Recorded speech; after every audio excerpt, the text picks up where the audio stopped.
this utterly unique, very practical program on how to let the divine take the lead. It doesn't really exist anywhere that I know of. And when Matt and I first started this 4 years ago, we had talked about, at one point we had this conversation like, what's the setup? What's the structure that we'll use? And at one point I remember having this conversation of setting up a much more expensive program, much more, meetings per week. And in the end, I remember strongly feeling, at least at that point, I didn't want to do that. I wanted a program that was inexpensive, that almost anybody would be able to afford, and that was self-regulated, so that it was really based on if somebody came with an enormous drive to learn how to let the divine take over, they would freaking learn. But I wasn't going to be there monitoring everybody, are you doing this, are you doing that? I think all the Aquarius in my chart has loved the idea, when someone says, you're not the boss of me, I'm like, that's how I view it. God is the inner boss. I'm not the boss. However, these tools freaking work, and they only work when they're done. There's a whole system for how to get out of the way. It's very different than making a wish list of what you want, or being angry when the wish list isn't fulfilled, or working better on, there's a way to do this. Now, I'm all for finding your own unique path, but if you're here, it's just the practical part of me, open to the idea that there are actions to take that will change your freaking life and rock your galaxy in a way that the ego cannot do from just learning how to feel better about itself as an ego, which is much of self-help teaching. Not saying that doesn't have a purpose, but you can learn that all kinds of places. So let me read you the list. Let me give you that again, so that for those of you that don't know it, you can get it all in the money book because that's where it is. But let me just remind you what some of these are. One is the cleaning out of your house of clutter. It's a really fundamental part of the money book, and it's a big part of, for those of you that were here right from the beginning, if you're really depressed, if you're really stuck, if you're really overcome with lots of emotions that are keeping you just paralyzed, one of the quickest ways to change it is to start cleaning out your space.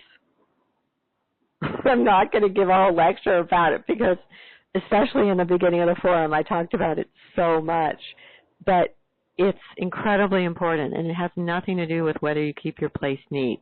Some folks are going to be neat, some folks are going to be messy, but the cleaning out of what is not needed creates the space to receive the teachings. That's what I've actually found. It creates the space to receive the divine.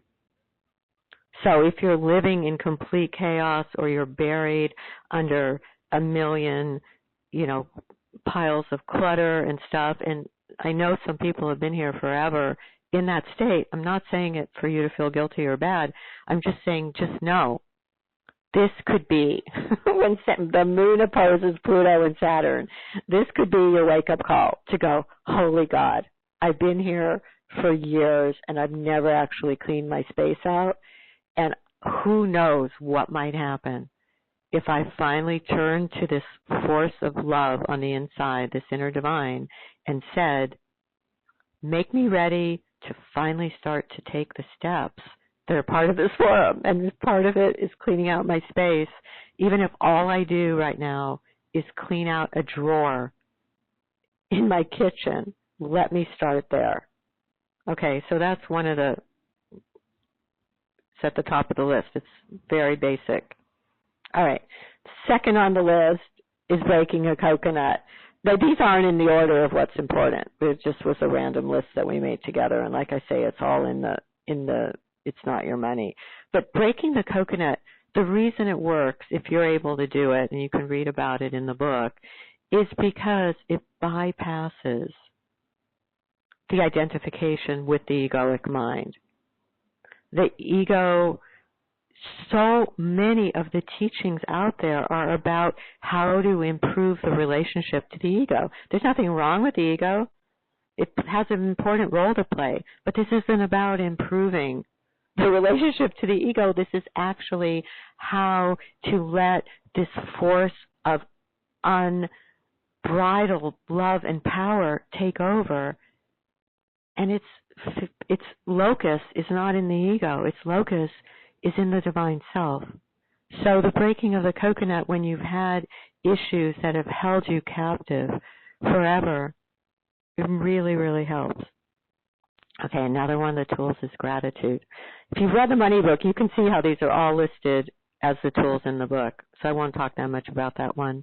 Just focusing when you get really stuck, bringing the energy back to gratitude. Not to deny your emotions, not to spank yourself for being in a bad state, but to go, okay, what's one thing right now that I can be grateful for? Just one thing. Even if I'm just grateful that I have hands that work. Just one thing. Okay, focusing on the inner child and practicing self-kindness towards him or her. We focus on that a lot lately, so I won't say much about that.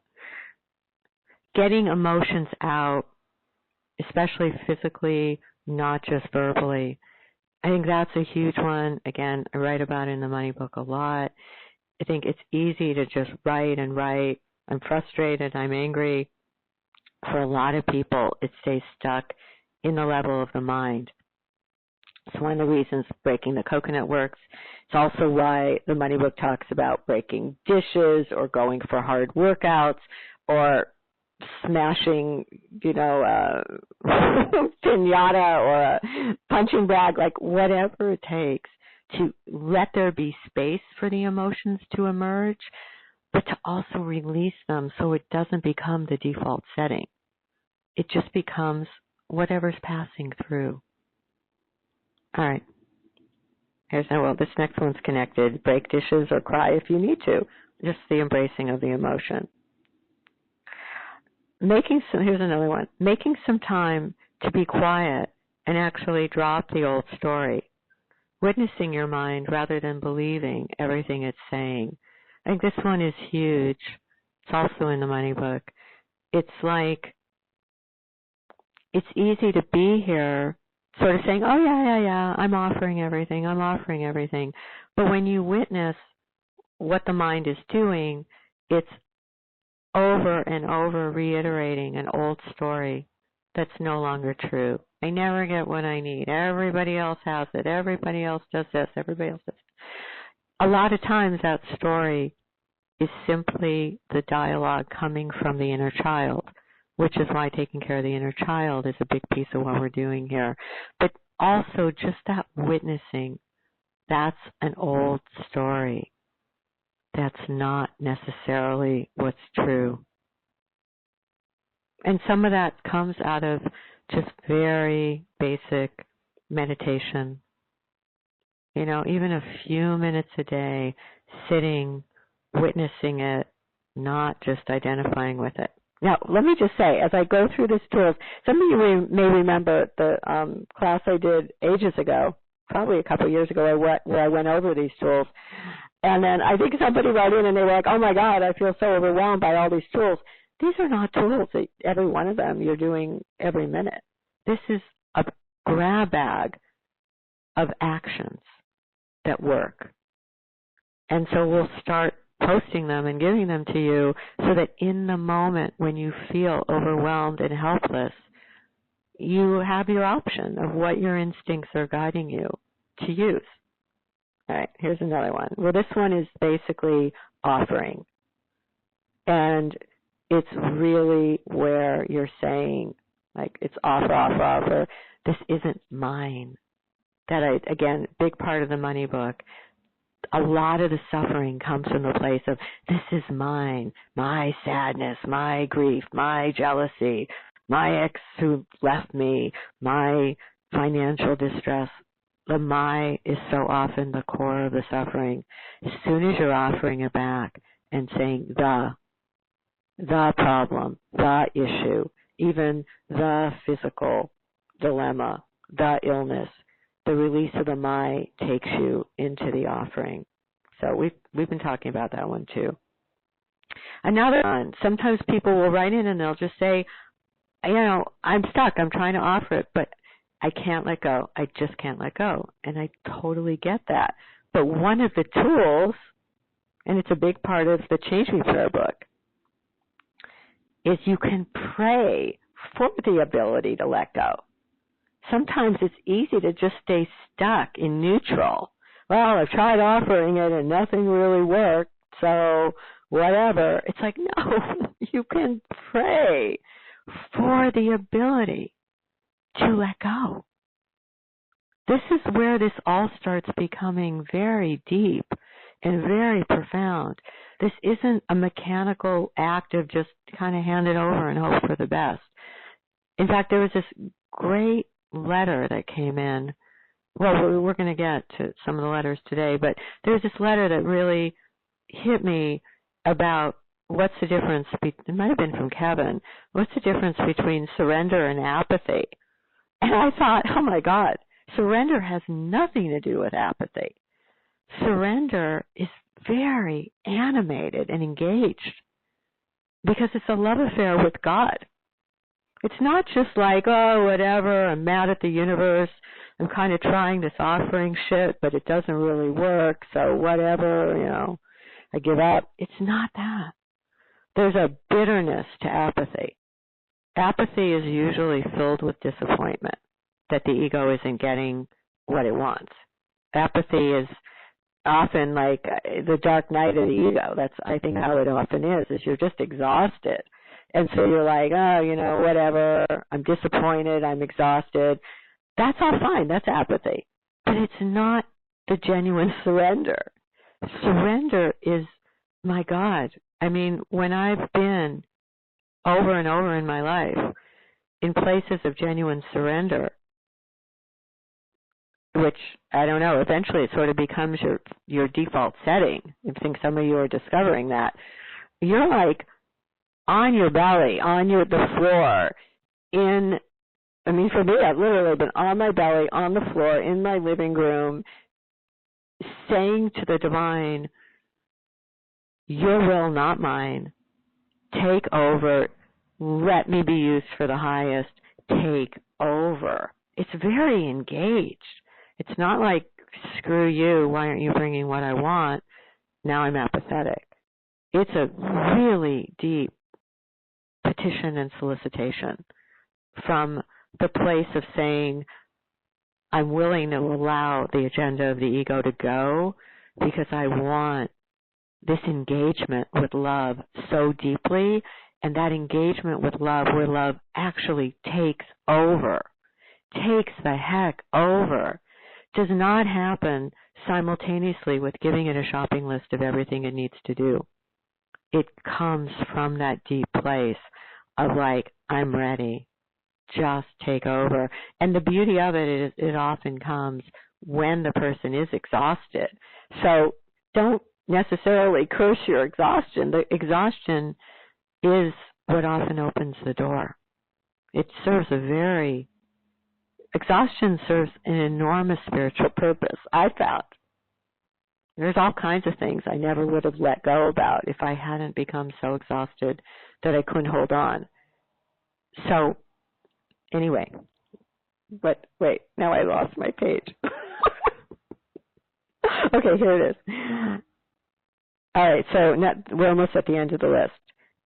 So praying to be able to let go, doing metta, we've been doing a lot of that, but remembering to send blessings to yourself, not just as something that you give out, you ask for others, but that you're giving it to you. I think that's so transformative for people when they write in and they're like, I'm having the experience of sending myself blessings. knowing my own goodness, sending blessings to that kid on the inside, sending blessings to the part that's scared. Okay, do the full abundance change me prayer, that one we've got. And then the last one I would say is on the list here, it says, using the calls as an oracle when you need to see what comes up. I would say that's really a powerful way to use these calls. When you're here, you get access to a lot of the prior ones. And so sometimes when you're stuck, one of the best things you can do is, even if you go back a week or two, I do this myself. If I'm stuck on something, I kind of spin the wheel, like pull up some random call and just say, okay, God, show me what I need to hear on this. And invariably, it will land on something that's exactly what's happening. It doesn't even matter if it's your own letter. You know, somebody's letter, somebody's comment, something that's like, oh my goodness, that's the holding piece. And I guess the last one on here is, it says, when you can, just hear the weekly call more than once. And I found this also to be true. Is a lot of times it's easy to hear it once, be sort of spaced out, or even fall asleep because people say my voice is soothing.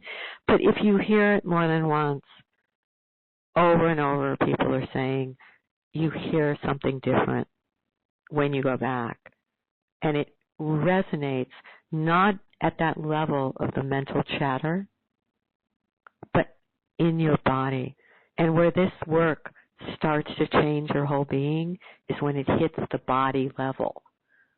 It can't just be in the mind. If it's in the mind, it just sounds good. It starts to enter the body level from using these tools. Otherwise, it's just like another call to hear or another book to read.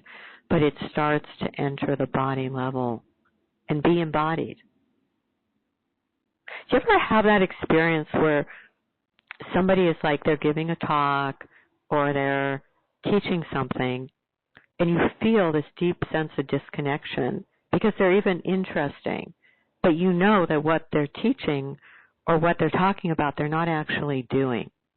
And so it starts to make you kind of crazy because you're listening to this fascinating thing, but your own intuition, because so many of you are so intuitive, you feel the disconnect between what's being said and what's being lived. And the reason the forum was set up the way it was for this not to be an intellectual exercise. If so, just hearing the calls would be interesting. And it's like I say, it's one way to be here. We're not going to ask anywhere to leave. You can totally be here and just hear the calls. But if you want it to be embodied, which for me as a practical Capricorn is the only interesting thing. It's like, who cares if it's just more junk in the brain? But if you want it to be embodied, these tools will take it to embodiment if you use them over time. Doesn't mean you never read anything else or go to anyone else or belong to other groups. I don't care what you do. I'm no one's boss. But if you want this to be embodied, these tools will take you there. It's just the truth. The letters that have come from the money book, because it's the capturing of all these tools put together into one book, the people that are really, really doing them, they're like, holy God, this is crazy. Some whole other force is taking over my life. So that's what we're doing here.